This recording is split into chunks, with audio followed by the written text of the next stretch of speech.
Plans for a new transgender policy are on hold at the Vancouver School Board. Opponents of the plan say it goes too far and the policy would discourage sex-segregated activities, establish gender-neutral washrooms in schools, and take away parental rights. Here's part of the policy.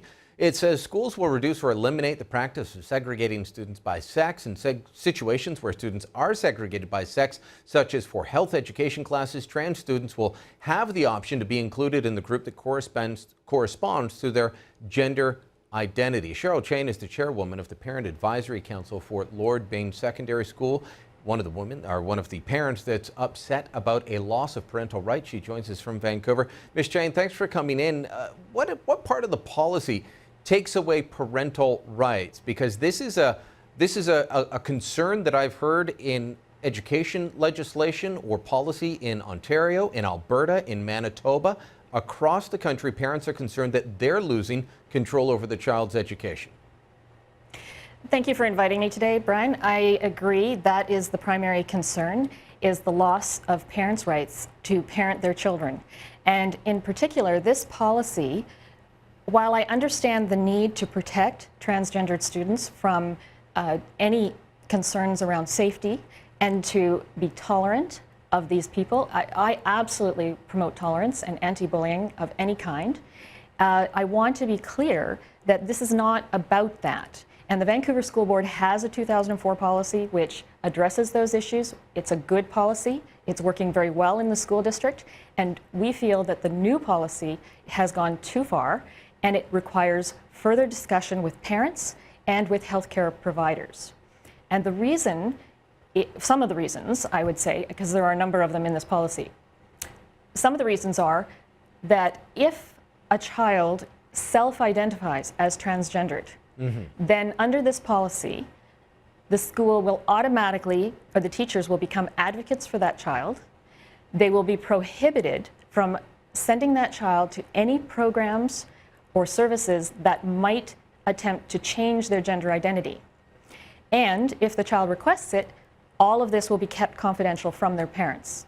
And there's no age distinction in that policy at all. So this applies whether the child is 5.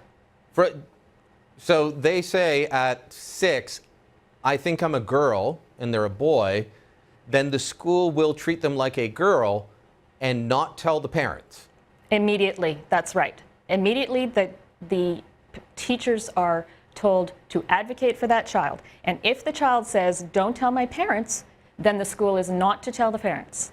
And if the child, and it turns out, as I said, there's a clause in this policy that says you are not allowed to refer them to any programs or services, which means counseling, or to anyone who might attempt to change their gender identity. Now, here's the problem.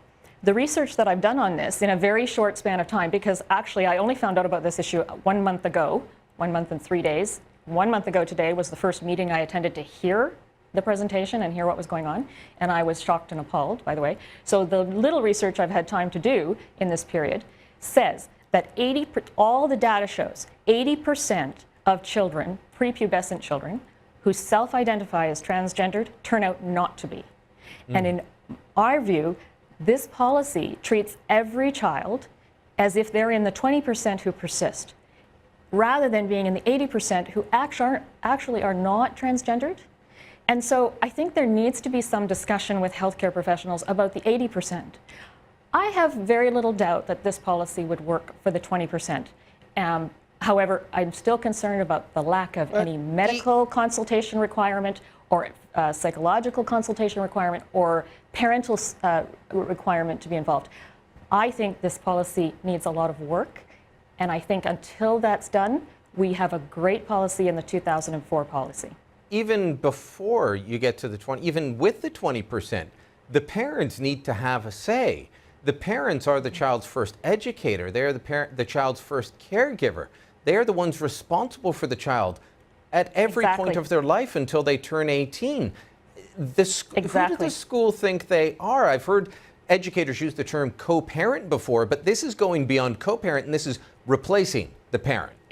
Exactly, and that is the primary concern that has most parents worked up. And I can tell you that as the chair of the PAC at Lord Byng, on April 13th, when this policy was first discovered, people started emailing me, phoning me, asking me to get involved. And trust me, this is the last thing I wanted to take on. I thought, I just don't have time for this. I don't want to be involved in this. But the more I looked at it, and when I went to hear the presentation, the more I was shocked about what's actually in the policy. And I think it's unfortunate that anyone who speaks against the policy or specific parts of the policy is immediately labeled as homophobic and against the transgender community. And I think that is appalling, frankly. This is politics of the worst kind.